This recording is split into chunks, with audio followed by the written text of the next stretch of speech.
Hi, I'm Vivian. Today I'm going to tell you my story. But before I continue, please share, and subscribe to hear more stories like this. Growing up in the Morrison household meant understanding one simple fact. My sister Elaine was the golden child, and I was, well, the other one. Mom and Dad never tried to hide their favoritism.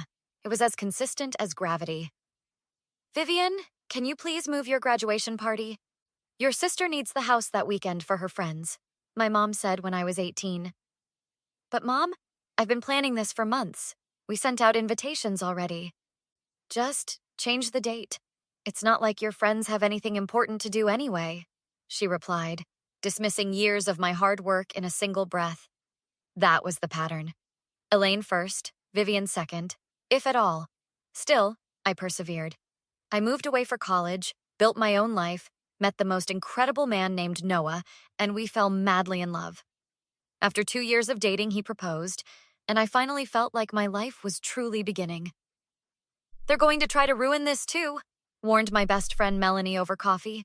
Your parents always find a way to make Elaine the center of everything. Not this time, I insisted. They wouldn't mess with my wedding day. Even they have limits. Melanie raised an eyebrow. Call me cynical, but I've watched the show for 20 years. Remember sophomore year when they missed your lead performance in the school play because Elaine had a soccer game? She continued. Or your college graduation when they left early because Elaine called with news about her promotion? I sighed. Those were different. A wedding is sacred. To normal parents, maybe, Melanie muttered. Just promise me you'll be prepared for anything. I should have listened. The trouble started the moment I called to share our happy news. Mom, Noah proposed. We're getting married in June. Silence on the other end of the line. Then, June? But that's when Elaine is due with the baby. She's due in late July, Mom. Our wedding is June 12th. Well, we've been planning to host her baby shower on the second weekend in June. Everyone's already committed to that date. I nearly dropped my phone. You scheduled my sister's baby shower for my wedding date? How are we supposed to know? You didn't tell us you were getting engaged? Because it just happened yesterday. How did you schedule a baby shower months in advance without checking with anyone? Don't take that tone with me, Mom snapped.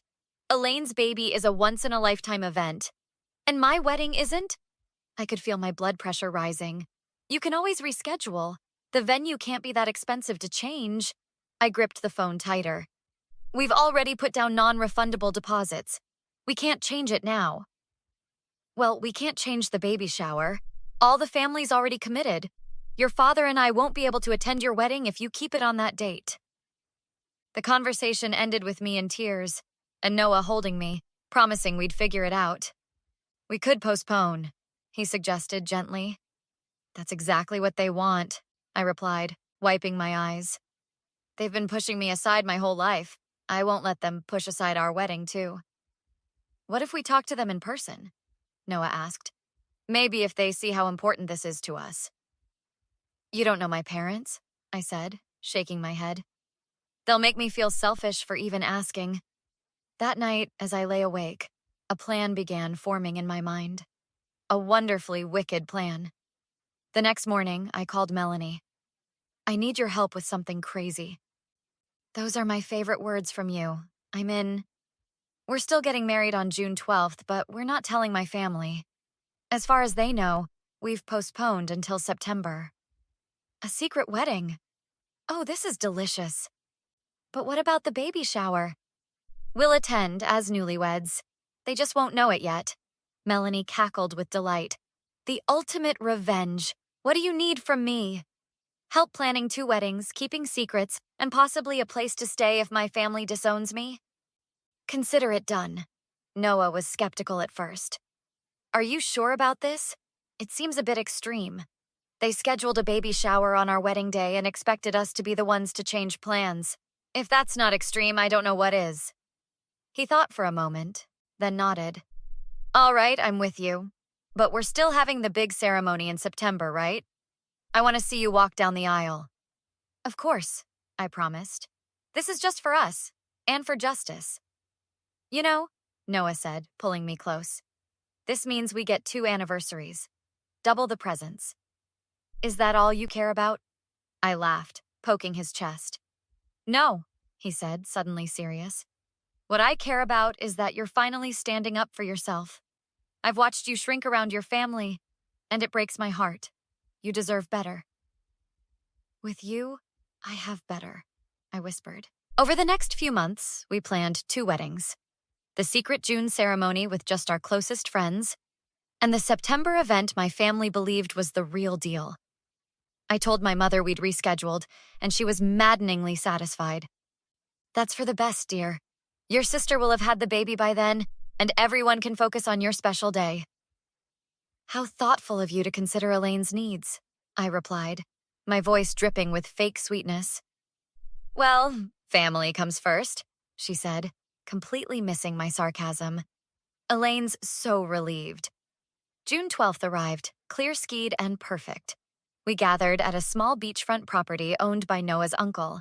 Melanie was my maid of honor, Noah's brother James was best man, and a handful of our dearest friends served as witnesses. I wore a simple white dress, Noah wore a blue suit, and we exchanged vows as the sun set over the ocean. I promise to always put you first, Noah said during his vows, his voice thick with emotion.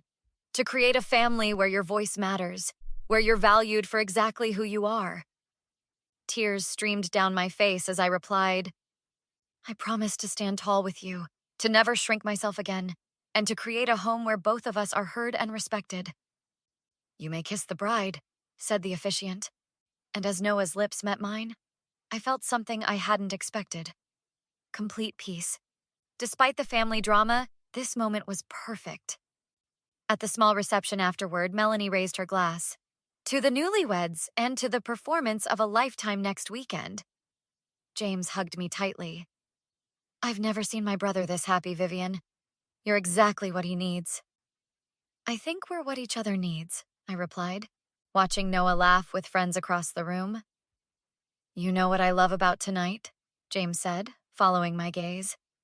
This is about the 2 of you. No drama, no family politics, just love. That's exactly how it should be, I agreed. Too bad my family doesn't see it that way. Their loss, James shrugged. But you've got a new family now, and we've got your back. The following Saturday, Noah and I drove to my parents' house for Elaine's baby shower. My stomach was in knots, but my new wedding ring was safely tucked away in my purse. Ready for this? Noah squeezed my hand as we parked. As I'll ever be. The house was decorated in pastel blues and greens. My mother greeted us with air kisses. Vivian, Noah, so glad you could make it. Elaine is in the living room. She's been asking for you. I bet she has, I muttered. My father barely acknowledged us, busy hanging a banner. You're late. Your mother's been stressed all morning. Traffic, Noah replied smoothly. Elaine was holding court on the sofa, her baby bump prominently displayed. Her husband Derek hovered nearby, fetching her drinks and snacks. There's my little sister, Elaine exclaimed when she saw me. So sorry about your wedding plans. Must be disappointing. Oh, I wouldn't say that, I replied with a secret smile. I hope you're not too upset, she continued. Mom said you understood why this shower was so important. I understand perfectly, I assured her, glancing at Noah. Some things just can't wait. Exactly, she beamed, missing my meaning entirely. And don't worry, your wedding in September will be lovely too. Second best isn't so bad. The shower proceeded predictably. Elaine opened mountains of gifts while exclaiming how perfect each one was. Mom beamed proudly while Dad took photos. Noah and I exchanged glances throughout, our shared secret keeping us buoyant. Finally came the moment I'd been waiting for. My mother clinked her glass for attention. I want to thank everyone for coming to celebrate Elaine and Derek's first child. Family is everything to us, and soon our first grandchild will make our family complete. I couldn't resist. Actually, Mom, I have something to share too. My mother's smile tightened. Vivian, this is your sister's day. It'll just take a moment. I promise it's relevant. Elaine sighed dramatically. Let her talk, Mom. It's fine. I stood, pulling Noah up beside me. Noah and I wanted to thank you all for understanding about our wedding postponement. It meant a lot that you prioritized family. My mother nodded, clearly relieved I wasn't causing a scene. That's why, I continued. We decided to embrace that family spirit ourselves by getting married last weekend. The room went silent. My mother's smile vanished. What did you just say? She whispered. I reached into my purse and slipped on my wedding ring, then held up my hand. Noah did the same. We got married, last Saturday, on our original date. Elaine's jaw dropped. You got married without telling anyone?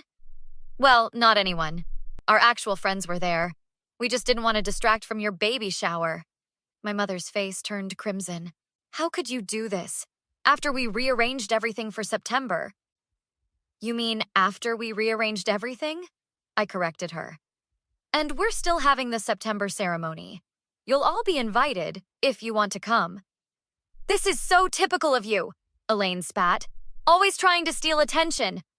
That's funny coming from someone whose baby shower was scheduled on my wedding day. My father finally spoke up.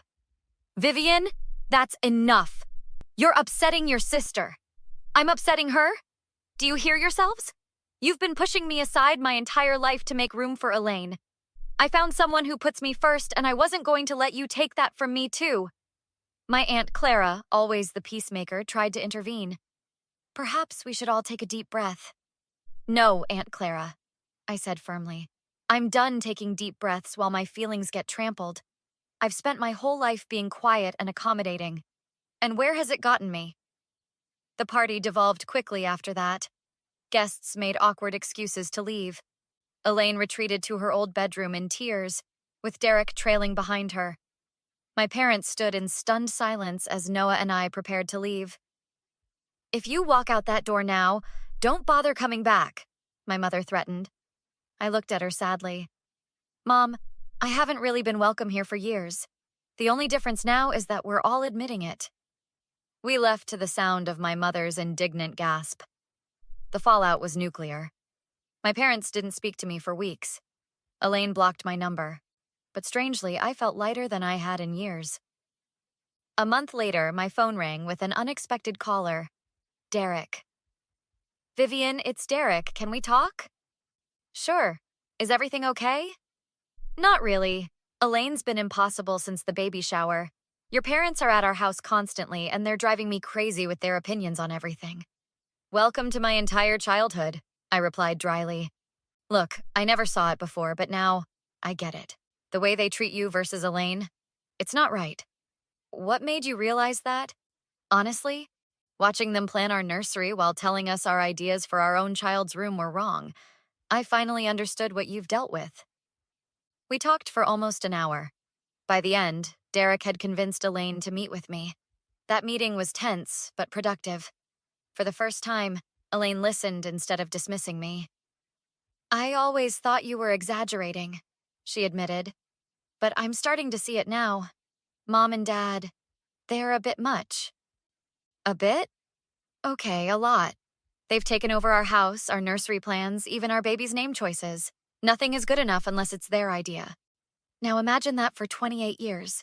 She winced. I'm sorry, Vivian. I really am. By the time September rolled around, the landscape had shifted dramatically. My parents were still barely speaking to me, but Elaine and Derek came to the ceremony. She had given birth to a beautiful baby boy named Lucas, a name she and Derek chose despite my parents' objections. The ceremony was beautiful, just as we'd planned. My father didn't walk me down the aisle. Noah's uncle did instead. My mother sat stiffly in the front row, refusing to make eye contact.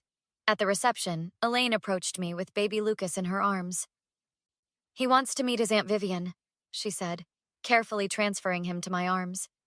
I want him to know that standing up for yourself isn't wrong, even when it makes waves. Especially then. She glanced toward our parents, who were predictably making a fuss about the catering. Derek and I have been setting boundaries. It's not easy, but we're trying. Is there room in your life for a reformed golden child? She asked hesitantly. Always, I smiled. We're sisters, after all. My parents never truly apologized. My mother made vague comments about everyone making mistakes. but never acknowledged the pattern of behavior. My father claimed he never noticed any favoritism. But something had changed. The power dynamic had shifted. I was no longer the perpetual afterthought, the one expected to compromise. I had found my voice, and surprisingly, Elaine had found hers too. Noah and I bought a house in another city, far enough for healthy distance, but close enough for occasional visits with Lucas. Every time my mother tries to dictate our lives, Noah squeezes my hand under the table. "Remember the beach," he whispers, and I smile, thinking of our perfect secret wedding day when we chose ourselves. Some people might say I should have taken the high road, that family harmony is worth a few sacrifices. But after a lifetime of sacrifices, I finally realized that some roads only lead to more of the same. Sometimes you have to forge your own path. So what would you do if you were in my shoes? Would you have confronted your family directly, gone through with the secret wedding like I did, or found another way to stand up for yourself? I'd love to hear your thoughts in the comments.